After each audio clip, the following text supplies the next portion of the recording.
Yeah, hello guys. We are meeting once again. It's engineering science, and for our topic for today is kinematics. Now, I'm going to focus first on resultant velocity. How do we go about it? Now, let's assume we are given, like what I have demonstrated on this diagram, we are given an aeroplane. These are two aeroplanes. Both aeroplanes are moving, starting from this point, they are moving simultaneously but in different direction. Aeroplane A goes northeast at a speed of 100 kilometers per hour, while this aeroplane B goes north west at a speed of 80 kilometers per hour.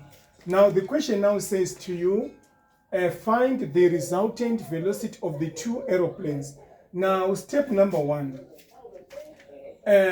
we need to find the vertical components. Now to find vertical components, I think we still remember what you were doing in grade 11 or grade 12 or even N3, that is on vectors. Now,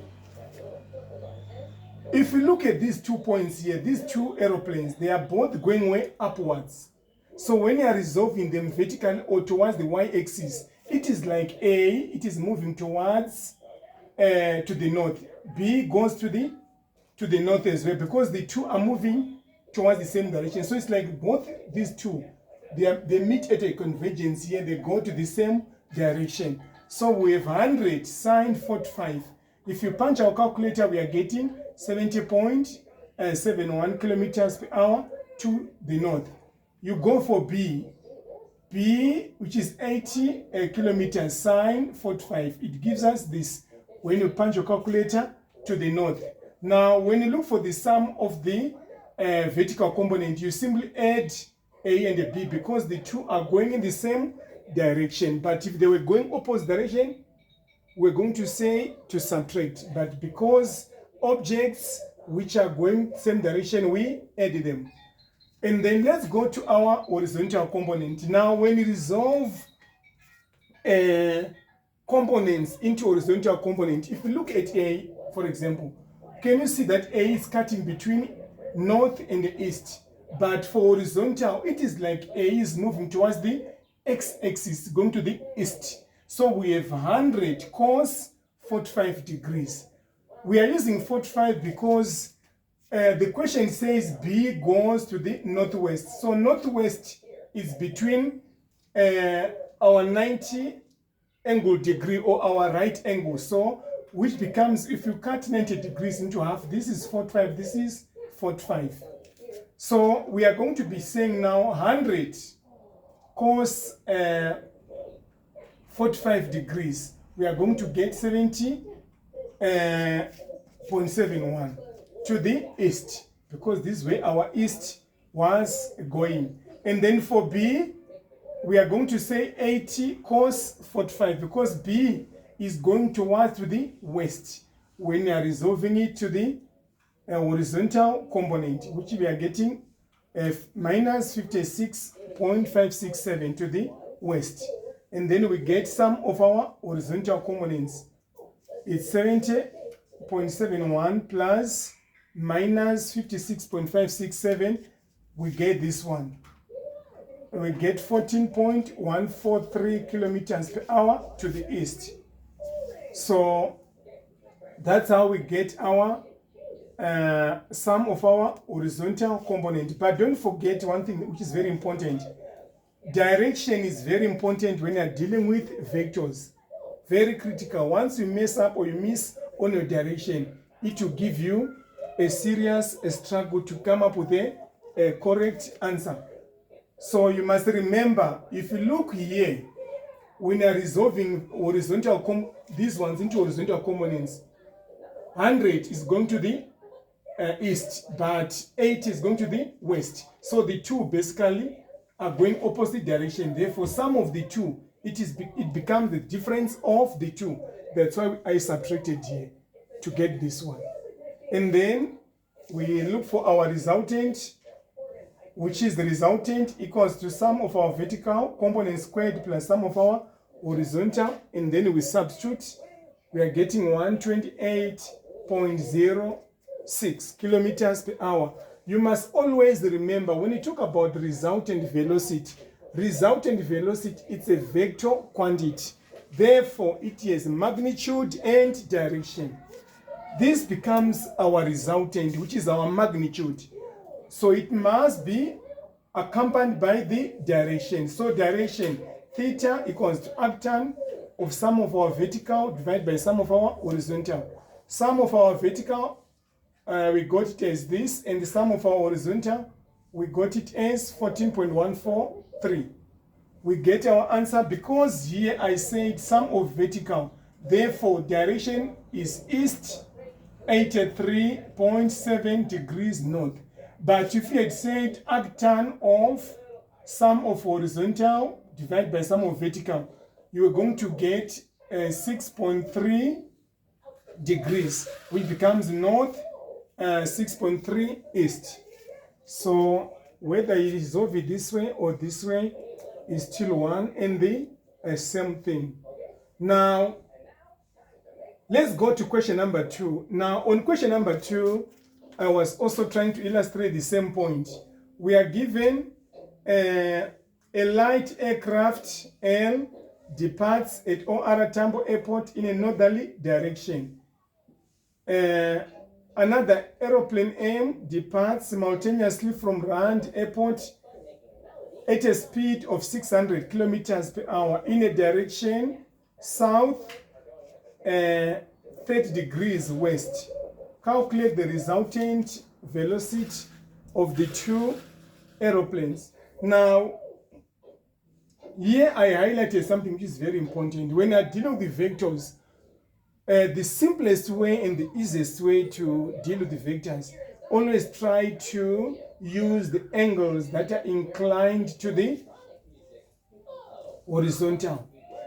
Which is to say, if this object, which I marked 100 meters per second, was written as east 40 degrees north, I don't have a problem because already the angle which is given east 4 degrees. This is my 40 degrees. So which becomes the angle that is inclined to the horizontal. But here, let's assume we're given south 20 degrees east. So here we need to get the horizontal angle of this one. It becomes easier. 90 minus 20 gives us what? 70 degrees. If here we're also given maybe west 50 degrees south. So we don't have a problem because the angle is already inclined to the side of the horizontal. The same applies when you're dealing with your northwest. When you get your angles that are inclined towards the horizontal, it becomes easier for you to see that. Now, if you look at this one, the direction of this is south 30 degrees west. Now, if you try to solve it using the angle of 30 degrees, it will become a longer method. And I'm not disputing using that one, but the easier way of doing it is to say now, because the angle is south 30 degrees west, 90 degrees, which is our right angle triangle, minus 30, it gives us what? 60. If you look at 60 degrees now, it is inclined to the horizontal. So 60 degrees becomes the angle of 600. If you use that 60 degrees, it becomes easier for you to get your final answer. Let's go to the second part.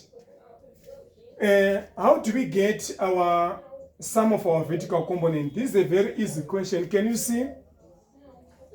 Our L is going to the north in a northerly direction, but our M is going to downwards. So the two are going opposite. So sum of objects which are going opposite direction, we get the difference of the two. So we have 300 kilometers minus 600 sine 60 degrees. You get to 219 99.615 to the south, which is a negative answer. And then sum of our horizontal, it's minus, or rather it's 600. Yes, it's 600 cos 60 degrees.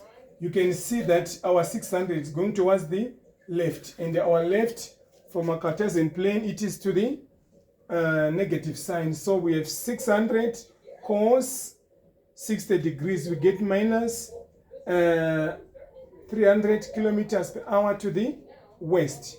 And then from there, we look for our resultant. We substitute our vertical component and our horizontal. We are getting something like this. Don't forget, when you get your resultant, to look for your direction. So we use the same thing, arctan of VC over our HC. Our vertical component, we got it as 219.615. Our horizontal, we got it as 300. If you substitute here, we are getting 36.2 degrees. So we are done. So I'm challenging you to do the following question number 3 as well as number 4. On question 3, we are given the velocity of an aeroplane in still air is 350 kilometers per hour. The pilot wants to fly directly east, but experiences a crosswind of 50 kilometers from the north. Find the resultant velocity of the aeroplane in magnitude and direction. So I will be anticipating to see the solution of this number 3 in the comment section. Now, let's go to number 4. On number 4, I also want you to find the resultant of this question. We are given object A goes northeast, inclined at an angle of 40 degrees, and then B goes south 50 degrees west, and then aeroplane and object C goes to the south.